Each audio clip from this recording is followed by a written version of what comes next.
I mentioned last week that we were going to be switching into a new topic. We finally finished up the book of James, and we are going to be switching over to the book of Luke, and trying to do a deep dive study into the book of Luke, and it appears that my PowerPoint has changed every single letter to black instead of white, so that's not going to be able to be seen.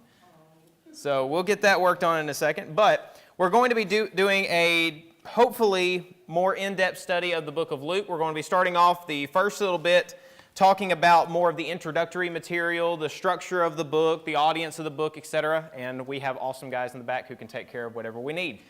So we're going to be delving into this introduction to the book of Luke, and I hope that what we can do throughout this study is any questions that you have, any concerns, any topics you want to go a little bit more in depth with. That is the point of the study. You all tend to know how my book studies tend to go, so we really do encourage discussion. We encourage in-depth understanding of what we're trying to talk about as well. So let's go ahead and dive into Luke, the book of Luke. And we're going to start off by reading verses 1 through 4 because Luke does, honestly, a pretty good job of introducing the book for himself and explaining the purpose of the book, the audience of the book, etc. But once we read this, then we're going to switch over and talk about more of the structural study of this. So let's go ahead and read verses 1 through 4. Whoever gets there, please.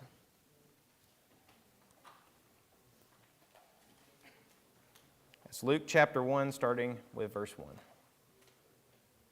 For as many have taken in hand to set forth in order a declaration of those things which are most surely believed among us, even as they delivered them unto us, which from the beginning were eyewitnesses and ministers of the word. It seemed good to me also, having had perfect understanding of all things from the very first, to write unto thee in order, most excellent Theophilus, that thou mightest know the certainty of those things wherein thou hast been instructed.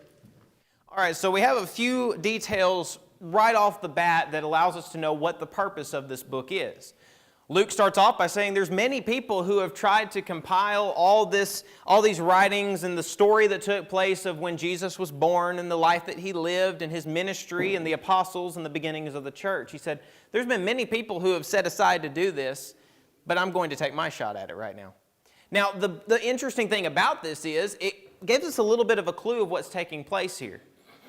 Because we see there were many other people who have written about this, does that not make Luke actually special? Because it was included in the Word of God, instead of just a writing of men, which there would have apparently been many who had tried this, but Luke was actually included in the gospel accounts. Matthew, Mark, Luke, and John, we call those the gospel accounts, describing the life and the ministry of Christ up to the point of his death and then shortly thereafter. So, as we read this, I hope you will begin to notice that Luke's writing is different than his counterparts. The way that Luke approaches the subject is different than how Matthew approached the subject or Mark approached the subject. And one of my instructors did a fantastic job of explaining the different purposes of the books and what audience they were written to and the purpose behind them when I was at the Memphis School of Preaching. And we see that Luke really does take this moment to delve in depth of what is taking place here. He includes sections of this that were not included in other books of the Bible, and so he was really trying to set this aside as almost a scholarly description of the life of Jesus. So, for example, we see in the book of Luke, we have the prodigal son, the parable of the prodigal son.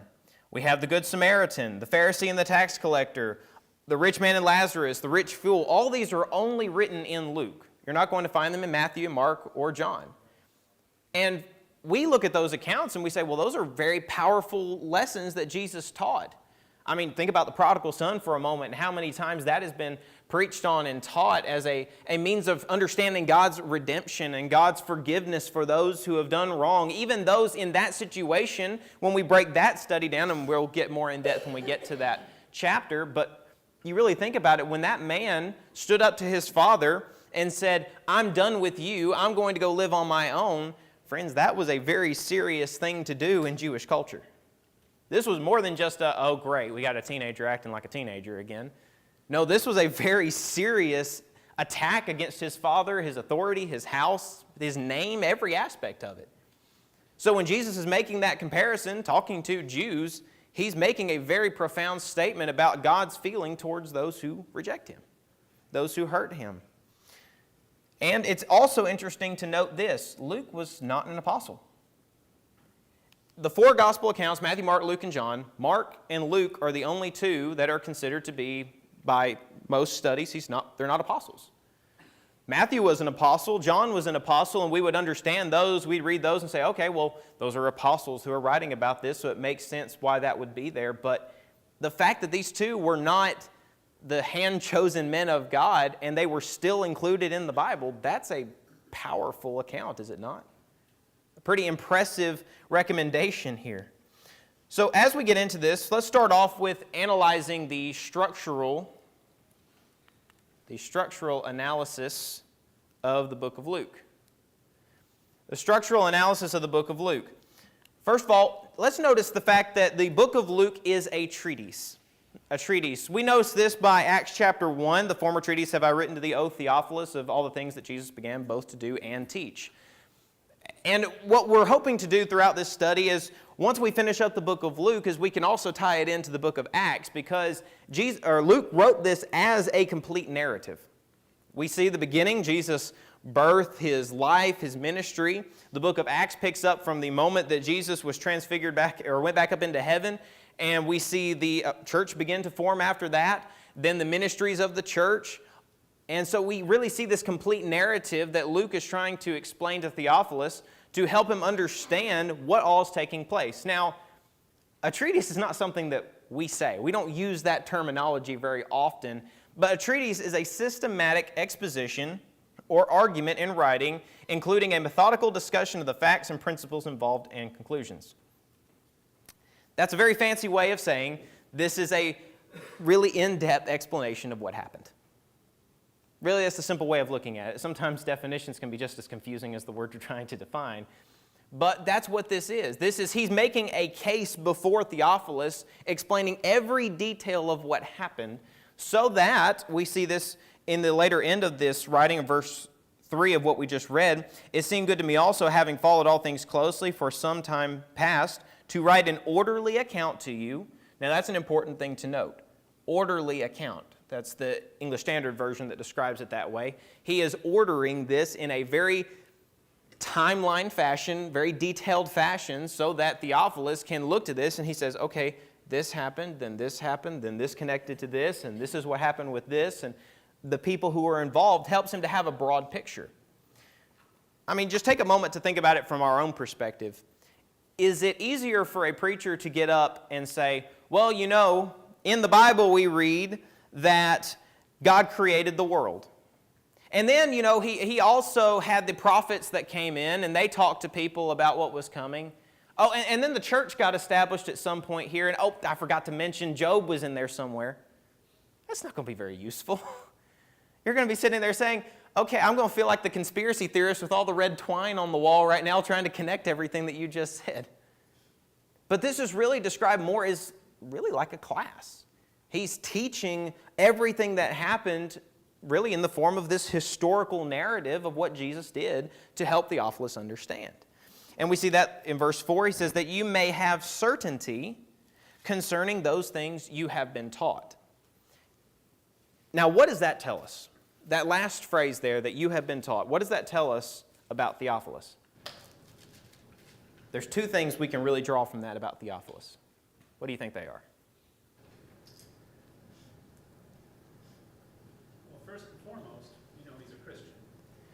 A Christian or has been taught.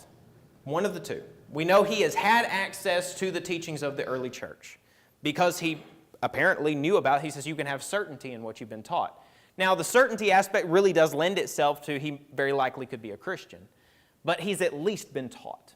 Now, what's another thing we can learn from that about Theophilus?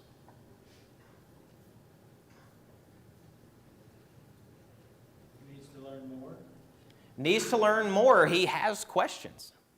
There's maybe some doubt that's here. Maybe something's been brought up that's making him have some problems here. And Luke is addressing him really in the form of a friendly discussion here. He's saying, look, I'm happy to clear this up for you. If I asked for a show of hands, probably many of us have had this experience, but you're trying to talk to someone about the Word of God, trying to explain, and they say, oh, well, see, but I got a problem with something. I got an issue with something that you brought up. Or I was watching TikTok, and they said this about the Bible. You might have some of those situations that pop up, and it causes some real stress within Christians, especially those who are new to the faith. I mean, just try to picture for your own moment, when you became a Christian, you're new to the faith, maybe you didn't grow up in the church, you didn't know a whole lot about what's going on, you become you're a new Christian, and then you go out into the world and someone says, you know, your God is okay with slavery, racism, and He's okay with killing women and everything, right? What? What do you mean? I studied about Jesus wants to forgive me of my sins.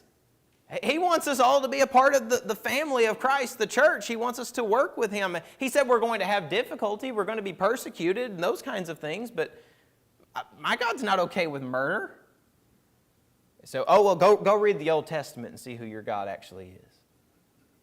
Well, if we go read the Old Testament with some explanation, it really can help us understand, no, God's not just going around willy-nilly murdering anyone who walks on the ground. He has a reason for the things that He does. He doles out justice onto those who deserve justice, but He's not just a willy-nilly killer.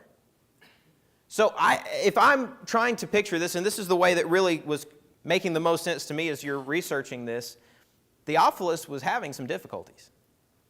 Theophilus needed some clarification for what he's trying to understand, what he's trying to reach out to. And as we get a little bit later on in who Theophilus might have been, it really helps to add some extra detail to this. But he's writing this document to Theophilus so that he can have surety behind what's been taking place, because what is the number one means of communication at this day, in this time?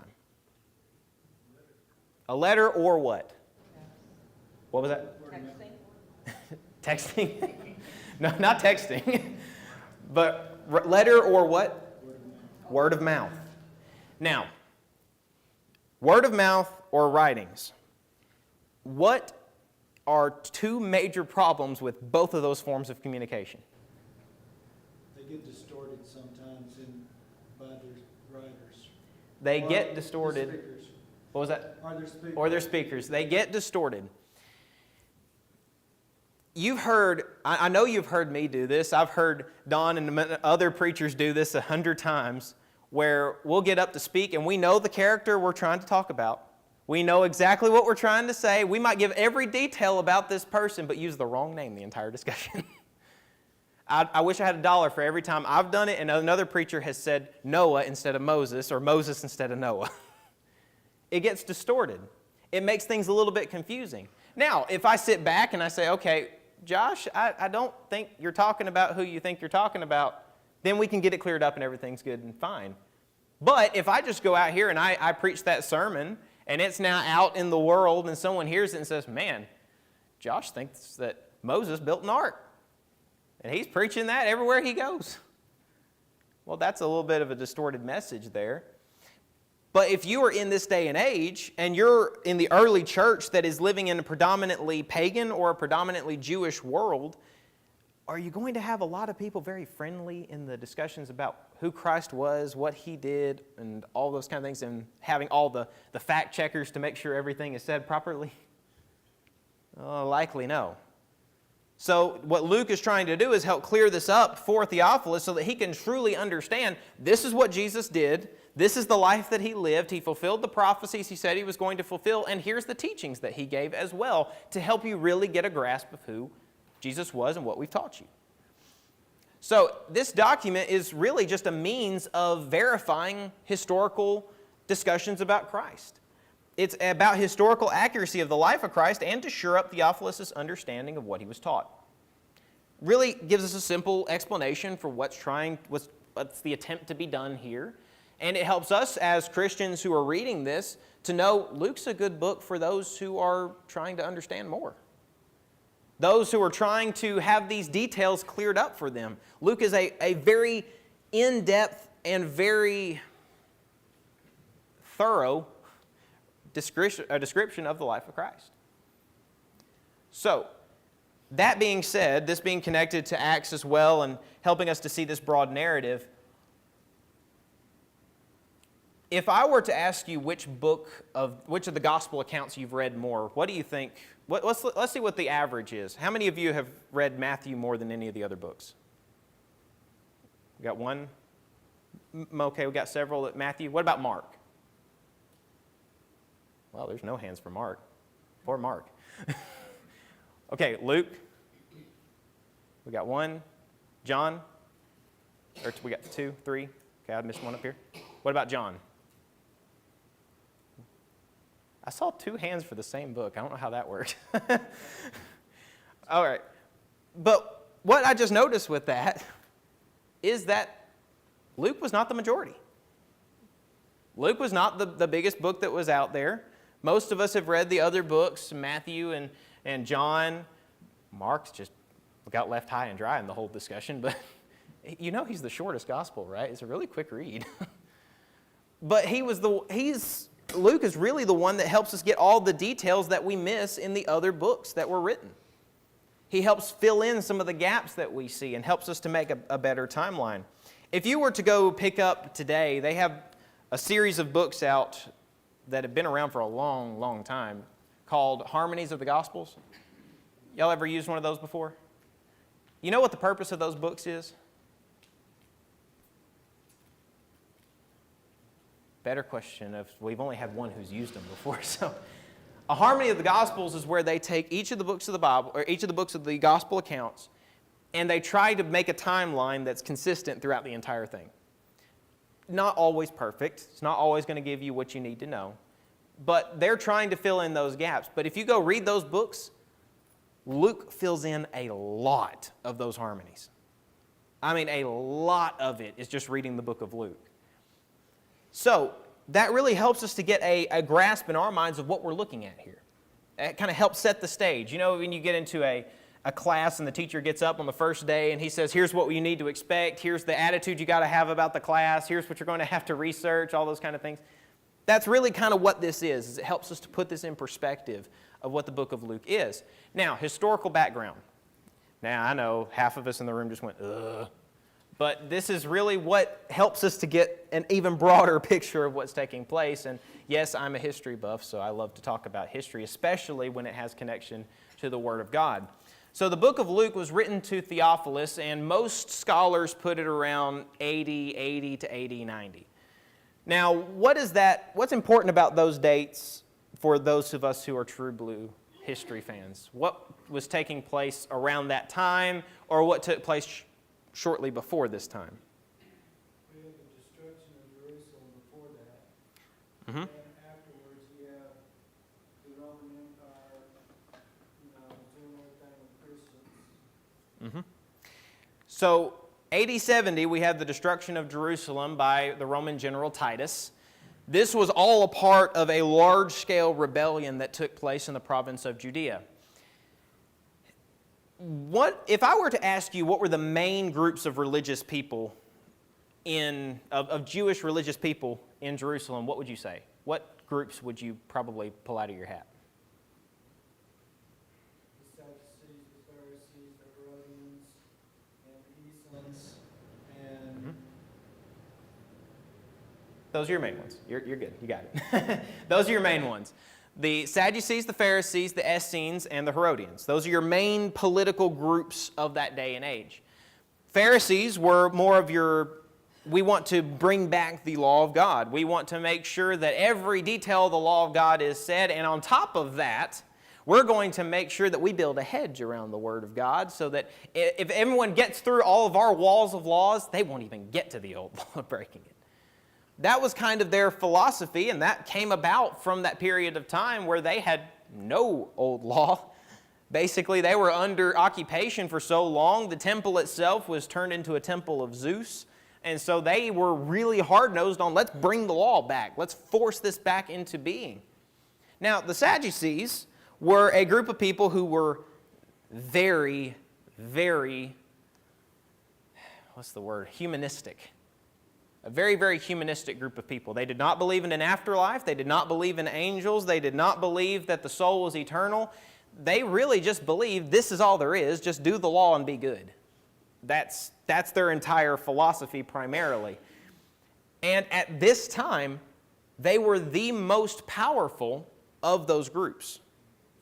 When they got to this point, and I heard a minute ago, they were the richest too. They were made up predominantly of upper class Jews. This was a very prominent and powerful group. So by the time the Jews rebelled against Rome and they said, we're done with this, we're going to stand up and we're going to fight for our freedom, which went horribly for them, by the way.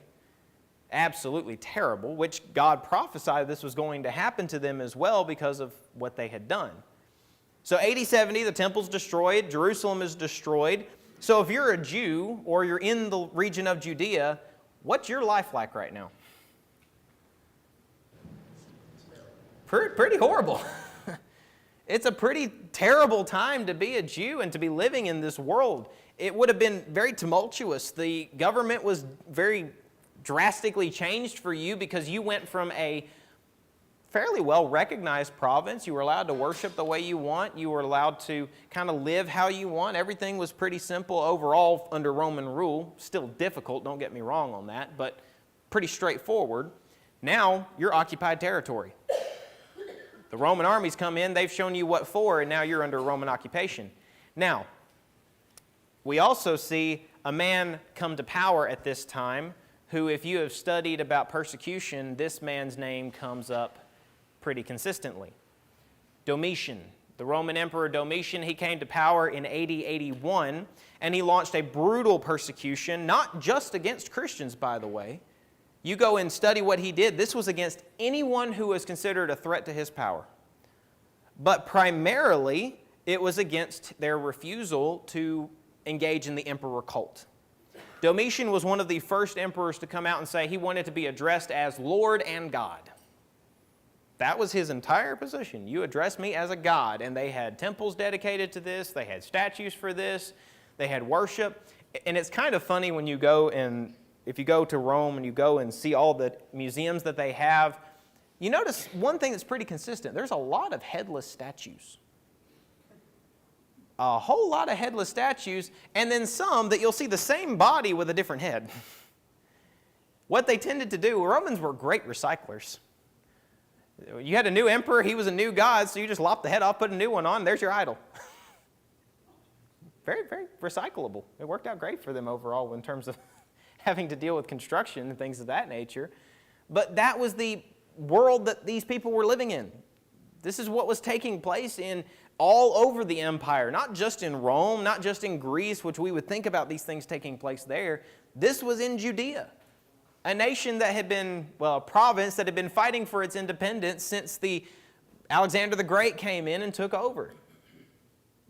They had everything they could have wanted. And it's really fascinating to me when you sit and think about this. I mean, just take a moment to consider. What do we consistently say was the reason the Pharisees and the Sadducees hated Jesus? What was the main reason we continue to say? What was that? Threatening their position of power and prominence. He was threatening their position, power, and prominence. Who was actually the greatest threat to their position? They were. They were. They were enjoying privileges so long as they were buddy-buddy with the Roman government. As long as that was going on, Rome wasn't going to mess with them. In fact, we go up and we see like groups such as the Herodians were mentioned. The Herodians were Jews who were, you really could just scrap the Herodian name and just call them collaborators. That was just their role. They were very pro-Rome. They were, let's live this up and enjoy all the benefits of being Roman society. When Jesus came along, he begins teaching and starts uprooting all of the cultural norms that were taking place. The Jews started to get very antsy about this, very upset about this, and they turned their attention on the Christians and started persecuting them. And even while they were persecuting the Christians, Rome turned a blind eye. Rome didn't care. They said, okay, you take care of your weird little Jew sect. That's fine. Y'all have a problem with that? Just as long as it keeps stability in the region, you go for it. We see Jesus consistently talk about in the Scripture the destruction that's coming for Israel, well, Judea, specifically the temple. Remember, he stood before the people and said that that the temple would be torn down. It would be destroyed. Now, what did they get all upset about? They said, this man's a blasphemer. He said he's going to tear down the temple, and in 3 days he's going to build it up again. Now, what was Jesus actually talking about? Well, in that situation, he was talking about his body. In 3 days, I'm going to raise it again. But he told them this was what was going to take place before. And they were all upset about this. How you can't say this is going to happen. We have all the power. We're comfortable. This is great. In fact, they went so far as to say, we're Abraham's seed. We've not been in bondage to any man. If I were Jesus in that moment, it would take every bit of self-control in my body to not go, are you serious? Have you studied your history? What about Babylon, Assyria? What about the Medes, the Persians? What about Rome that's currently in power right now? The Greeks, did you forget about them? But this is the world that they have now seen. They've seen the apocalypse come upon them. To a Jew, this is the end. The world has fallen apart right now. Pagans have now destroyed the temple again. My entire world is destroyed. So we think about this, that Luke's writing was primarily to Jewish people, trying to encourage about what's taking place. So Domitian's reign of terror was not exclusive to Christians. It also included Jews and those who would not worship. So this really was a difficult time for everybody involved. So if you're Luke and you're trying to write about this, you think you're in a little bit of danger for what you're about to say? Do you think the writings that you're compiling are going to be looked on favorably by the Roman government that's currently in place? And this is a pretty long book, a pretty descriptive book. So we see a bit of the historical background here, but let's transition and look at the audience, Luke's audience. We noted this at first, that he is writing to Theophilus. Now, I want you to take a moment and go back to verse 3 of chapter 1, and I want you to read the last 3 words of verse 3. Just go ahead, someone read it out loud. What's the last 3 words? What was that? Most excellent Theophilus. Most excellent Theophilus. Now, what can I draw from that there? What do I know about Theophilus if he addressed him as most excellent? What was that? I said it was a good person.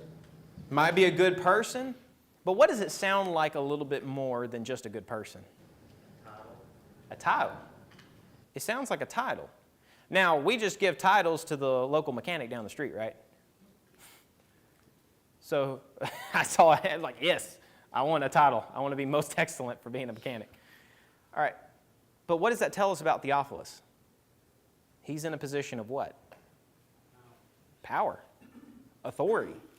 This man's important. He has some role that is very, very important. Now, this is where things get really interesting. You try to go find out who Theophilus was, what his position was, and you got all kinds of different discussions on it that people are like, well, it might be this guy or this guy. One that I found quite interesting was a study that came out back in the 1800s. There were 2 German theologians who came up with this record. But it was, and obviously we cannot 100% verify unless we have all the facts, but there seems to be some ample evidence that this is who this was. But there are scholars who have identified Theophilus as the high priest who succeeded Annas and Caiaphas. Now, who was Annas and Caiaphas?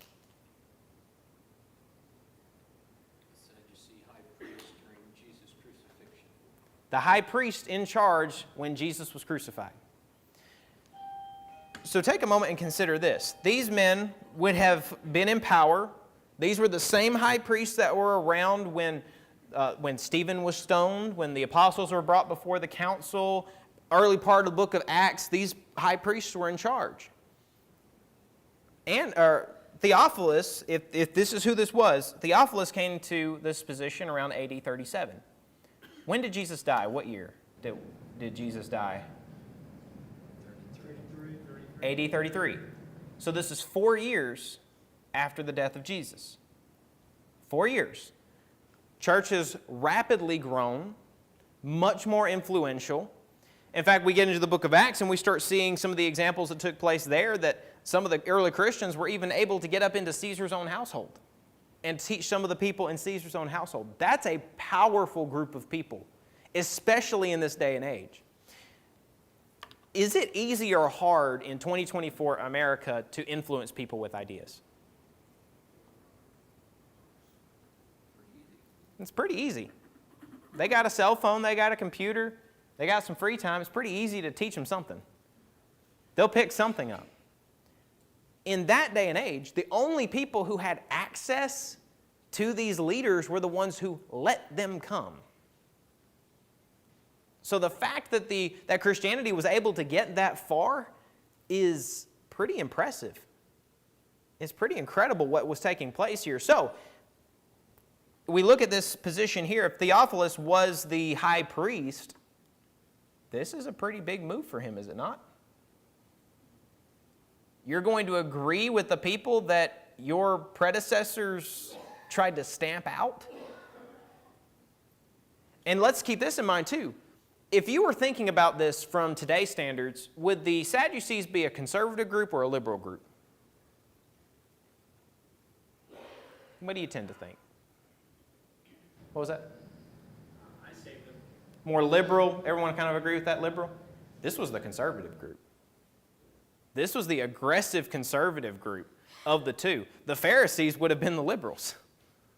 The Pharisees would have been the ones that are like, oh yeah, you're over here talking about your God stuff. No one believes in that kind of stuff. I mean, look, the Greek scholars really had most of this stuff figured out, which then changes the tune a little bit when we read the New Testament and we see what some of the early church was getting involved in with all the different groups that were coming around and saying we got to be Jews, we got to be this and that and the other. No, this is a pretty big move for Theophilus to make because this is the most important man in the Jewish religion right now. Likely would have been a Sadducee himself. So a man who doesn't believe in an afterlife, a man who doesn't believe in angels interfering with things, doesn't believe in really anything about an eternal salvation, he's going to listen to Christianity? He's going to pay attention to what Jesus said and believe that this man, this carpenter who was around for 3 years, that my predecessors executed, he was God?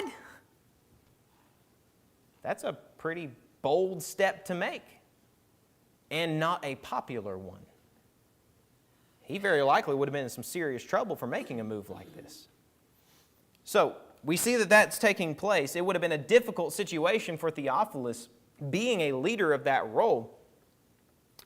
And I've seen this happen before with conversions and things of that nature, where you might have a man who is maybe a well-ranked individual in a denomination, or maybe he's a deacon or an elder in another denomination, and he thinks, I can't leave that because I'm in a position of authority. I can't do that. I can't be a part of this. This is likely the position that he's in, which would make sense why it would be so complicated for him to have to make this decision and why he would need some of this verification. But that is where we're going to cut off for tonight. Thank you so much for your attention. We'll finish up the last couple points and then dive into the text next week. But you're dismissed.